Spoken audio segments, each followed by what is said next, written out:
now. So this, when it's all said and done, is what McKinney will be. Notice how big it just got. How big do you think this is in terms of square miles? 102. Close. A little bigger. 107. A little bigger. 150. Smaller. It's actually 24. 116 square miles. How many people do you think are going to live in that 116 square miles? 500,000. Way less. 300? A little bit more. 320. Only 350. 320. 387,000 people. And so, rather than just let this go haphazardly, they hire us. And that's where we come in. We look at this city, we manage how it grows, we decide or help decide what goes where the grocery stores go, where the residential subdivisions go, where your churches go, where your schools go. We work with our city council and our other city departments, engineers, fire department, police department, to lay out the city with a plan that we call the future land use plan. Essentially what this does is it specifies what types of uses a house, a school, a church, a grocery store, where those should go. And what we do is this gets adopted, and every time we look at an application for someone to build something or someone to zone something, who wants to guess what zoning is? Where they make a circle maybe, I don't know, or something like. Good guess though. Like the school districts. You want to buy it? No. Any other guesses? Well, hold on. Yes, there is zoning for school districts. You're right. That determines where which kids go to which school. This is a different type. Different term, but yeah. Oh, never mind. That's what I was going to say. Yeah. Well, essentially zoning is the detail. Again, this is a general plan saying, okay, this should be residential, this should be commercial, this should be, a park, but what are those? Commercial encompasses a lot of things. It encompasses, a grocery store. It encompasses, a tailor or a dry cleaners. All of those things on this map are very general. However, zoning is a very detailed description of what you can build. So where this says residential, the zoning will tell you what type of residential, whether they're big lots, big houses, small lots, small houses, things like that. So zoning is a very detailed version of this plan. Hold on. Who can guess why zoning is important? Blue jacket. So that everything's not just crazy around everywhere. Okay. Why wouldn't you want something crazy right next to your house? Because if you just have a house right there and then you have a factory across the street, Yeah. you wouldn't be very happy. What would you see from the factory that you wouldn't like? Smoke. Smoke, yes, pollution. Probably some Noise, right? Maybe some smells. Why else would zoning be important? Black shirt. You might accidentally build on something that was really important. Yes, that's very, we wouldn't want someone to come in, right, and build something on a cemetery. That wouldn't be a good idea, right? No. So, that's why zoning's important. I think what we do with zoning, with the future land use plan, is we protect the health, safety, and welfare of the citizens of McKinney. You talked about not wanting to live next to a factory. That's the welfare that we're looking out for, because we agree. It's not okay to have a residential subdivision right next to, a manufacturing plant. It's not okay. And so we use zoning and we use the future land use plan to separate those uses. And so you can see from this plan, we've put all the residential over here, we've put the industrial over here. Residential's yellow, industrial's purple. And we don't want them to be right on top of each other. So that's what we use zoning for in the future land use plan. Now, when we're planning, we don't just plan uses, we plan roadways. And this is where we work closely. I like to consider planning a holistic discipline in that we work with and do a little bit of engineering, we do a little bit of fire protection, we do a little bit of architecture, and it's all very detail oriented, but it's focused primarily on how people feel when they're in a city. What kind of life are you living? If you're living next to a manufacturing plant, you're not sleeping at night because those plants work 24 hours. You're not happy with the smoke that comes off. It hurts your lungs. You're not going to want to go out in your backyard. So we look at those things, but then also we look at the roads. Okay, hold on one second. What do you see? Can someone tell me what they see? You. Uh-huh. Bunch of roads, yeah. We've got a street network, right? We've got roads going east-west, and we've got roads going north-south. Why do you think it would be important to have two roads right next to each other? One going. Yeah. What if there's a wreck right here? What happens? We go the other one. They have to go to the other one. That's right. They go all this way, and then they can go up this way. What else do you see? The tollway. All right. Do you see different colors? Yes. All right. What do the colors mean, Michael? Each color represents a different road type. So when we plan this out, we look at where the population pockets are going to be, where the people are, where the businesses are going to be, and we plan for, with our engineering department, how big the roads need to be to accommodate this traffic. If you go down to, El Dorado and 75, you'll see a lot of traffic backed up. Well, it's because the roads aren't wide enough to accommodate the traffic. So, a cool, neat thing about this, and this is a little bit of planning that not everybody knows, but when we adopted this transportation plan, the Greenway Arterial, the green roads, and the major arterial, the red roads, have the same roadway width. They're both 120 feet wide, but the difference is the major arterial has 6 lanes and the Greenway Arterial has 4. The reason for that is when we went through here, and this we'll talk about here in a second, the folks that lived in this area didn't want a 6-lane road going through their backyard. I don't want to live next to a 6-lane road. And so we made it a 4-lane road. And that's why you see El Dorado right now as a 4-lane road. However, we knew that even though back in 2004 when we adopted this plan, we knew that even though the residents don't want it now, eventually traffic will get so bad that we'll have to put in an extra lane.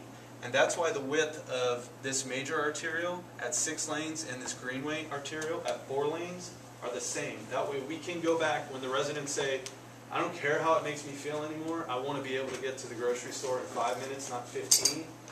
We'll go back in and we'll add this Greenway Arterial will become a major arterial, and we'll add another couple of lanes of traffic, and it'll help everything move. Who can tell us the difference between El Dorado and Custer? What do you think you notice the difference between the two is? Custer's right here. That's where you have all that retail, all the shops here at 121 Custer. And then El Dorado is right here. I used to live on the road. Yeah? What are the differences? Is Custer, is that road, does that have more like places that you go, and then El Dorado has more neighborhoods? That's right. You've got more, if we can go back one, you've got more residential, right? More people living on El Dorado. In Custer, you're going to have your pockets of commercial, right? You're going to have businesses. So that's a good difference. What else? Yes? Like a big house. Yeah, Custer's bigger. Well, not yet. It's getting it's getting there. They're expanding it. It carries more traffic than El Dorado. Any other guesses? El Dorado has more landscaping, doesn't it? Do you see more trees on El Dorado, maybe? Yeah. There's a median in the middle of El Dorado. It's got a bunch of trees in it and grass, and it makes it look prettier, right? So those are things that we look at too. And again, to Avra's point, I said earlier that we review and we ensure that things feel good so you have a good quality of life. With that comes the El Dorado Custer discussion, in that El Dorado has nice trees everywhere, you can drive under them and you feel like, wow, this is really nice, I enjoy this. Whereas Custer, there's no trees. There's only trees on the side, there's nothing in the middle, and you don't, next time you're out with your folks, have them drive down and pay attention to how different it feels and how much better you feel driving on El Dorado than you do on Custer. But again, going back to the red and green, that's where politics comes into our job. We have residents that don't want 6 lanes behind their house, but we have an engineering department and a planning department that know eventually you're going to have this. And so it gets very political. The residents go to their city council members and say, no, we don't want it to be 6 lanes. We've got staff, Abra and I standing up saying, no, we need 6 lanes. And then you have discussion at council meetings. Sometimes it gets heated, and sometimes we have to make compromises, and that's what we did here with the red and green example. We compromised saying that we'll only put 4 lanes out there, but eventually we know you're going to need 6, so we're going to plan for it ahead, and that's what we've done. Thank you. So this is a plat map. This is one of the documents that we review as senior planners. Every word on this... What Senior planner? Oh, as planners, yeah. So every word on this document means something to us. These lines that you're seeing, this tells us that there's going to be a road or a drive aisle under here where you'll be able to drive your car on these areas. It also tells us that water lines and sewer lines are going to be buried underground so you can drink from the water fountain and flush the toilets.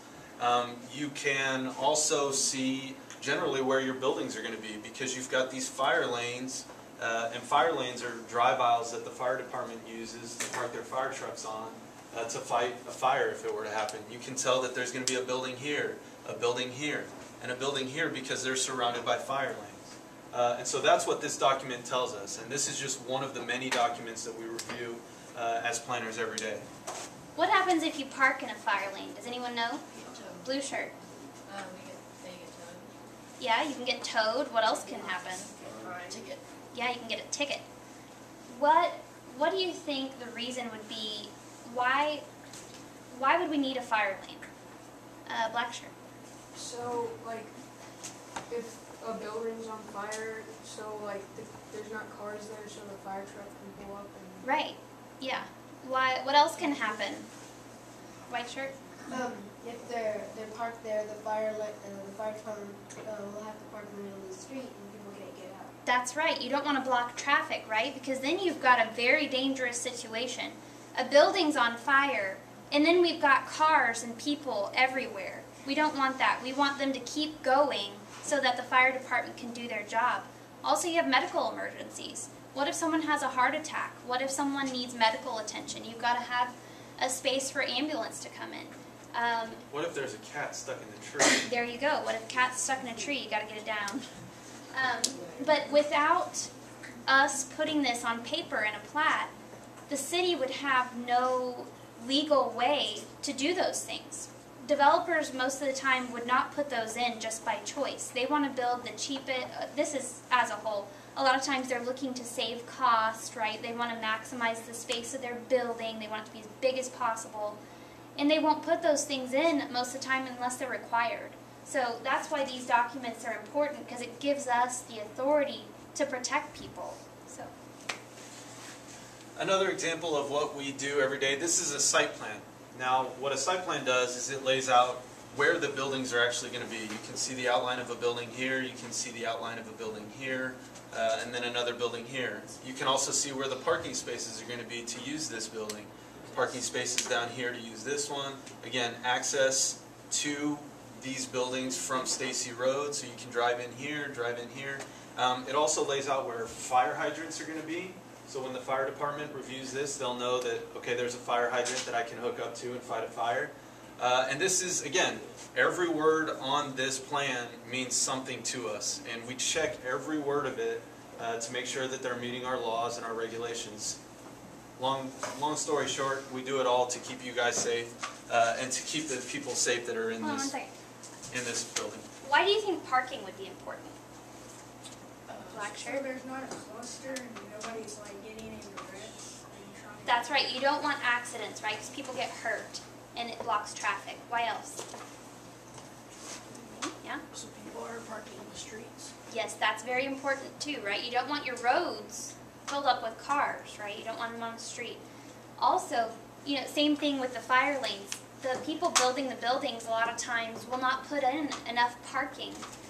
So, during your peak times like Christmas, if, you don't have enough parking at Walmart or Target, it's going to be a problem, right? You're going to have people circling and people upset. A lot of times the city's job is to make sure that those developers are putting in things that we know are important, whether they think they are or not. A lot of times they want their building as big as possible, and it doesn't always fit. So that's our job as well. Protecting people from themselves, basically. Yeah, like seatbelts. Again, we talked about the other disciplines we work with. We talked about, you know, civil engineering, fire. We also work with architecture a lot. This is what we call an elevation. It tells us what a building is going to look like. We look at the materials that are used to make sure that they're aesthetically pleasing, that you like to look at it. If you don't, then, you know, it erodes that quality of life that we're after. If every building you drive by looks nasty, you're going to say, man, this looks nasty, I don't want to live here, I'm going to move. And so we try and regulate and control the architecture of buildings so they look nice for everybody. Again, we try and catch all the ugly buildings, but there's some out there. And that's what it's going to look like when it's all said and done. You have a nice car. Yes, there will be nice cars out there too. Does anyone know what Traxxas is? That's the company in this building. Do you know what Traxxas is? Isn't it like a dirt bike? You're right. It has to do with vehicles. Car dealership? They have like the remote control. That's right. Yeah, They make the little cars that go ultra fast, like 100 miles an hour. They make boats that, you know, helicopters. This is is their gonna be corporate in McKinney. headquarters. So that's kind of what we do. Now, you know, on a day-to-day basis, we'll review plans like this. We may be talking to, you know, politicians, our mayor and council. We may be talking to residents. Maybe a resident saw something being built and they're like, hey, you know, what's that? So we do a lot of talking. We do a lot of writing because what accompanies all these plans when we pass them to our elected officials are staff reports, and that's where we give everything that we know about the case. We write it into a document and then give it to our elected officials so they have all the information they need to act on a certain proposal. So there's a lot of writing, there's a lot of talking, and then we've already talked about politics a little bit. Who can tell me what you see? Cars. You see cars, right? Cars need somewhere to go. They need somewhere to park. They need somewhere to drive. You also said people, pedestrians, right? What do you think these pedestrians are like in this picture? Crosswalk, sidewalk, that's right. What else? White shirt. Maybe a bridge or something to walk by with that. Yeah, if they're going to cross the roadway, maybe a bridge or a... Safe. Yeah, to be safe. They want to feel safe. What do you think the trees would do? Do you think they'd like trees? Yeah, like keep the sun out of their way while we're walking. That's right, we're in Texas, right? You don't want to walk in straight sun. You want some shade. What else? Lights for nighttime. That's right. I think these are light poles here. But that's important. What else? Black shirt. It looks like there might be like maybe parking on the ground. I don't know, but you can see like where we got some parking. What? It's stuck in here. This is the first floor. It's Oh, that's actually gonna be going to like be a glass gallery. on so you can He's see got it. a lot of fancy cars that he is going to be displaying, and it's going to be kind of like a museum. So you're right, you see a lot of windows, right? Yeah. What do you think that would do to his electric bill? Cut it to a smaller price than it would be if you put lights in. Well, it's kind of a trade-off because you get more sunlight in, right? But what's the bad thing about sunlight? It makes it hot. It makes it hot. So it kind of, you have to balance those two. They've got to take energy into account, right, with all those windows. What else? I was gonna say that like those heat. Yeah, it makes it hot. So And one thing that we know as planners is, because we deal with a lot of developers, and I don't know if you guys know this or not, but exposure to natural light makes people work more efficiently. So in an office building, it's real important to have a lot of windows because studies have shown that natural light helps people work more productively. So it also makes office space, like if it's just an office building, it makes it a lot more expensive, right? Because who wouldn't want a window with a nice view instead of an interior room? So it also increases property values. So let me tell you what you need to do to become a planner. You got to go to college. You have to get at least a 4-year degree. Abra actually has 2 degrees. She has an undergraduate and a master's. I only have an undergraduate. I actually went to school for architecture, so I have an architecture background, ended up graduating with a degree in sociology. Who knows what that is? Sociology. Study of people in groups.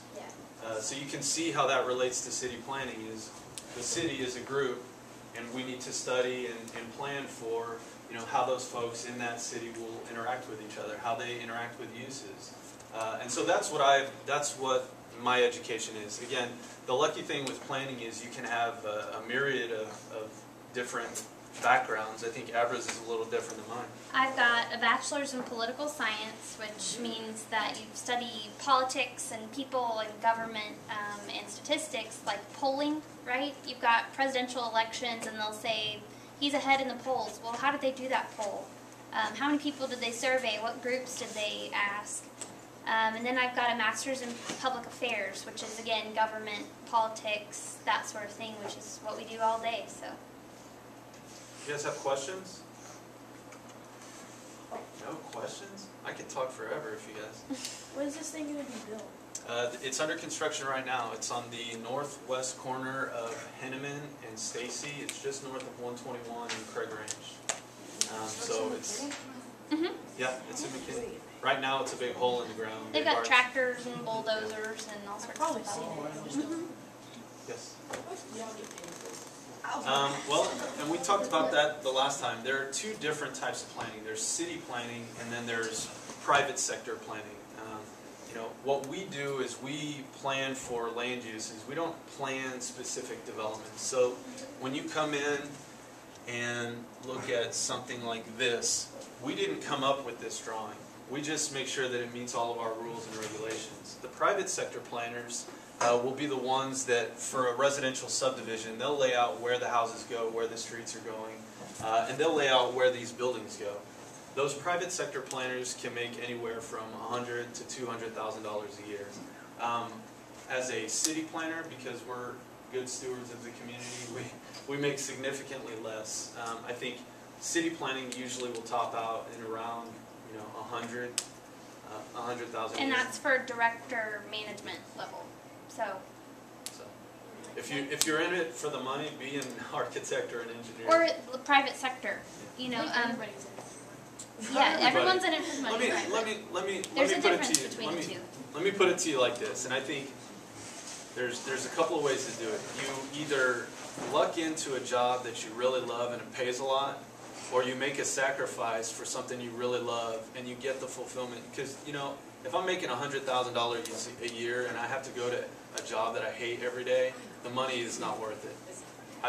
It takes such a mental toll on you. It's not worth it. So I think for me, being a city planner is less about the money, and it's more about doing good things for 135,000 people. There's a lot of trade-offs that you get in the public sector working for government that you don't get in the private sector. In this recession, right, bad economic times, you see a lot less layoffs in government than you do the private sector, because if no one's paying to have things planned, you can't pay your employees, right? So private sector employees get laid off a lot more than public sector. Now you still see public sector government layoffs, but they're a lot less frequent because our salaries are based on taxes. So those fluctuate, they change a lot less. What other questions you guys have? How many city planners are there in McKinney? We have 13 people in our department. We have 2 directors. We have, I think, 3 senior planners, 3 of me. We have 4 of Abra, and we've got some support personnel. But 13 people are in our department. I don't know if you guys know this, but aren't they building a skate park and a water park somewhere like near Dave Nesbitt baseball field? The water park, I think, has been put on hold. I think there's more discussions that need to happen on that. The skate park is going in at Gabe Nesbitt Park, yeah. On what, Alma and El Dorado? Oh, it is? Something like that, yeah. What other questions? Yes, ma'am.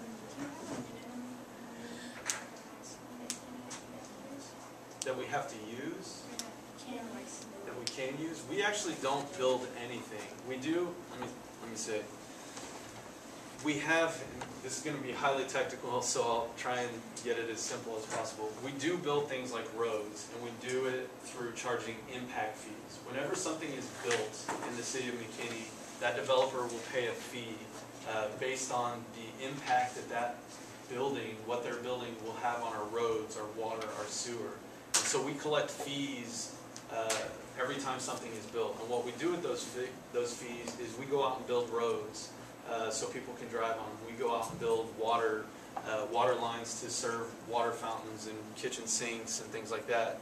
Sewer lines, things like that. So that's really the only thing that the city will build. We also have parkland Sure. dedication fees, which will build your skate park, or but there's also bond proposals. Yeah. But again, it gets highly complicated, but we don't actually build any of this. We just review it for conformance with our ordinances, our laws. Ordinances are laws that are passed by the city. They're different than statutes that are adopted by the state and laws, obviously, by the federal government. But our job is primarily to look at these proposals that are done by engineers, architects, and planners, and make sure that they protect the health and safety of the citizens in McKinney. So we don't actually build anything other than water lines, sewer lines, parks, things But like that. if we are building a park, if we're building a skate park, we're going to have a certain budget that we have to stay within. We're going to have, but that budget includes not only the materials to build the park. You've got to have someone design the park. You've got to have a bunch of things that go into what that budget will entail. And that was one of the things that put a pause to the water park, because, you know, for us to build everything that the community, the citizens said they wanted would have cost something like $40 million. And the city council just wasn't ready to bite off that amount of money in this kind of economic climate. So I think it's still coming. It's just a matter of either changing the proposal to bring the money down significantly, or... A water park's pretty expensive. Who can guess why? You have to pay for the water bill. That's right. What else? Blue shirt. All the like slides and equipment. Yeah, you've got to build the equipment. You've got to provide the equipment, right? What else? White shirt. You have to pay for the plumbing and everything. Yeah, you've got to design plumbing, electrical, all of those things. What else? Maintenance, like Maintenance is a big one. How long do you think a slide will last? Black shirt.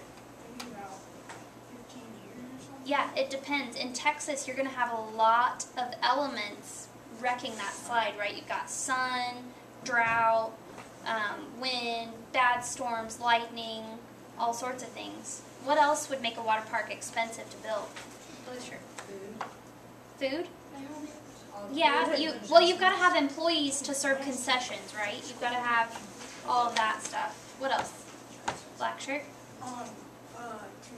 You have to like keep the slides and like the equipment safe. That's right. You got to buy insurance. What kind of insurance would you need on a water park? What things happen at water parks that might not be good? White shirt. death. Death, that's right. You get drowning, which is not good. What else? What else would happen at a water park that you might not like? That you would need insurance for? Yeah, you got vandalism, crime. Gray shirt? Are you just making waves, or? White shirt, what else? Also the security. Yeah, crime, security, all those good things. You've got to put up a big fence around a water park, right? You don't want kids going in there at night doing things that kids do. All right. What other questions you guys have? Come on, guys, you got something. Nothing? All right, so let's talk some more about city council and what we do with them. Yeah. City council. Hold on. Who knows who the mayor is? Yep. Rick Perry? That's the governor. Who else? No one knows who the mayor is? Brian Lockmiller. I have no idea. He's your mayor. Yeah. I've never. Who has ever seen a city council meeting? I've been there. Yeah. How many people are at a city? How many city council members are there, would you say? I don't know. There's quite a few. I guess they're all kind of just sitting around. Yeah, at the dais, right? There's a big place where they sit. There's 6 or 7 or 9, depending. What does city council do, Michael? We have actually 7 city council members, and they represent you guys. They make the laws that govern your city. When you see a speed limit sign up that says 45 miles an hour, they approve that speed limit. They approve a budget that pays for building all those roads we talked about earlier. They approve budgets that pay for Aber and my salary. They really are the decision makers for everything. We make recommendations to them through the land use plan and the transportation plan that we looked at earlier. When we review these, we'll give council staff reports that give them as much information as they need to make the decisions that will affect all of you. You know, it's as you guys grow up and move on and have your own families, it's really important that you guys get involved in these things because it does affect you. A lot of folks think that, what can I do? Well, tax rate, how much you pay for your house. Your parents are paying money to the city because these 7 people that sit on council said so. If your parents don't like the tax rate, they'll go to city council and say, hey, lower my tax rate. This is ridiculous and I'm paying this much. So the council really is in charge of everything we do. They meet twice a month in the city council chambers down in downtown McKinney. I have a question. How many of you like to write? How many of you think that your job when you get older is going to involve writing? Yeah. Tell me a job that would not involve writing that you want to have. That doesn't involve it? That does not involve writing. The football player? That's wrong. What would an NFL football player have to write? Contract. Well, he doesn't write the contracts, but does he have to do any studying? You gotta sign it. Yeah, but that doesn't involve writing. Every job involves writing. What about McDonald's? What else? Living off of welfare. Who wants to work at McDonald's?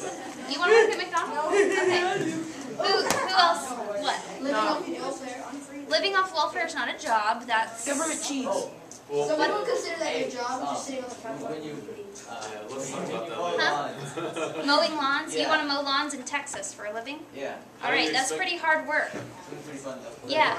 Seems pretty fun. Okay, yeah, I mean, that's good. My brother does landscaping. It's really hard work, and he's 37, and his back is toe up. It's just, yeah, it's bad. But if you want to do that for, until you're 65, then more power to you. What else? Almost every job is going to involve some component of writing. How many of you have a Facebook or Twitter? Oh yeah. Do you do any writing on that? Yeah. No, you type. Yeah, most writing is typing these days. Let's be honest. Yes. But everything you do involves writing, right? You just aren't recognizing it as writing. You're writing status updates. You're writing notes. You're tweeting whatever. That is writing. That's communicating with others.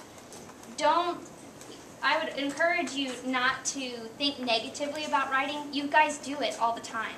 You write all the time. So just keep in mind that any job that you want that's going to pay a lot of money is going to involve some writing. So, start keeping track of, what jobs you want and what writing may be involved with that, or reading for that matter.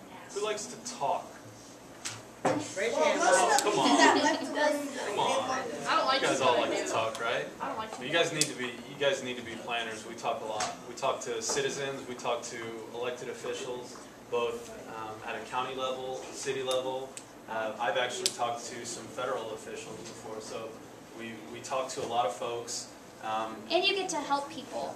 Yeah. We're not nurses and doctors, but if Joe Smith wants to build his first office and he doesn't know what he needs to do, that's where we come in. We help him say, okay, this would be an okay location, but here's how much it's probably going to cost you.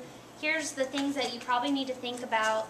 And it's a job that we get to help people as well. And it involves variety, right? You're never going to you might have the same situation in a certain issue, but it's never gonna be in the same location. So it changes a lot too.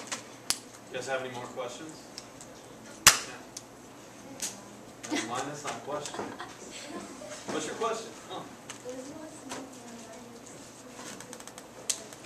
A No, I cookie? don't want to buy any of your cookies. But thank you. Yeah. What other questions? You guys are still interested in money, right? Money's important to you. Do you think an engineer would make more than a planner? Yes. Why? Because they're smart. They're smart. Oh, what are you trying to That's a stereotype now. say? Yeah, engineers are valued a lot more in the marketplace than than planners. For whatever reason, they tend to make a lot more. What classes would you say would be important for engineering or planning? Math and science. That's right, math or science. For engineering, you're thinking more about geometry, physics.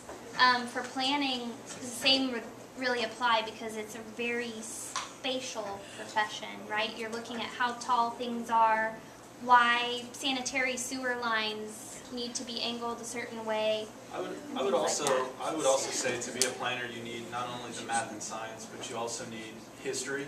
Yeah, Because a lot of history. what we do is learning from past mistakes and correcting those for the future. Obviously government classes with history because we deal with that a lot.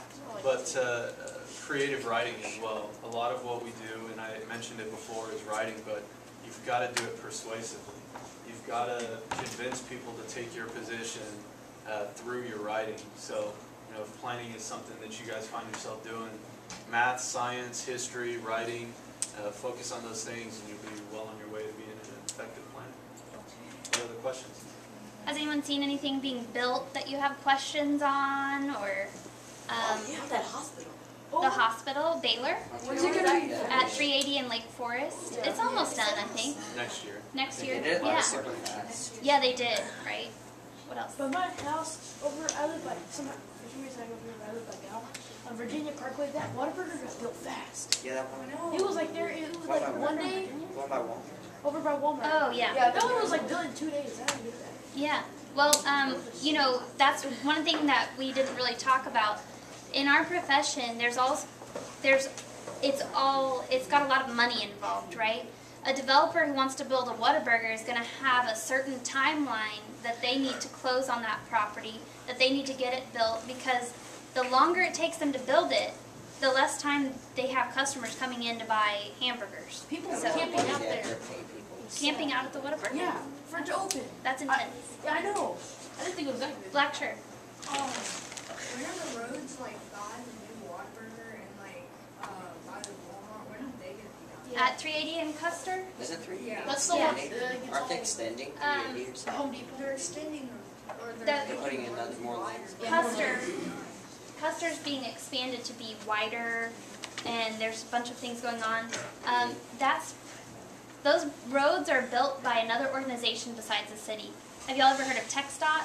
Yep. Yeah, it's the Texas Department of Transportation. So they have their own timeline with their own funding, but we kind of are just a witness to what they do. I think Isn't it? they're probably going to be done with the entirety of 380 probably late next year, if not the year after. They're doing all the way. They're doing all the way in here. If you drive this roadway section, it's divided and it's got out in front of Raytheon. It's got 3 lanes each way and it's divided. That's essentially what the whole thing will look like. As you come out this way, it's not divided anymore. It's just one big surface. They're going to put a median in the middle, and they're going to make it 3 lanes on both sides. So probably a year, 2 years from now, it should be done. White shirt, your hand's gonna fall asleep. What's up? Oh, no, I'm trying. No, you're stretching. I need a hurry up. Yellow shirt?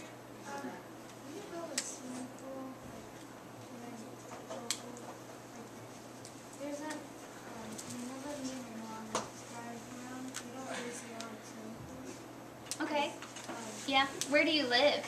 Like in what? Do you live in McKinney? All right. There's actually a swimming pool already open at Old Settlers Park. It's over on the east side of McKinney. It's got splash pads and all that good stuff. There are a couple of our parks throughout have the little water things that shoot up water. But I think the big pool venue that we were looking at was the natatorium, and that's what we were talking about, the water park and the things like that. And that is indefinitely on hold until the economy changes a little bit. And that's because of the money we talked about, all the things that go into building something with water like that. So. Yeah. And we can't stress money enough, because that's what the whole profession is based on. As much as we want to help people, as much as we want to control the environment that they live in to provide good quality of life, it all boils down to money. Because without folks spending money to build these things, nothing comes to McKinney. Without us spending money to build roads, nothing gets built. You can't get from the east side to the west side.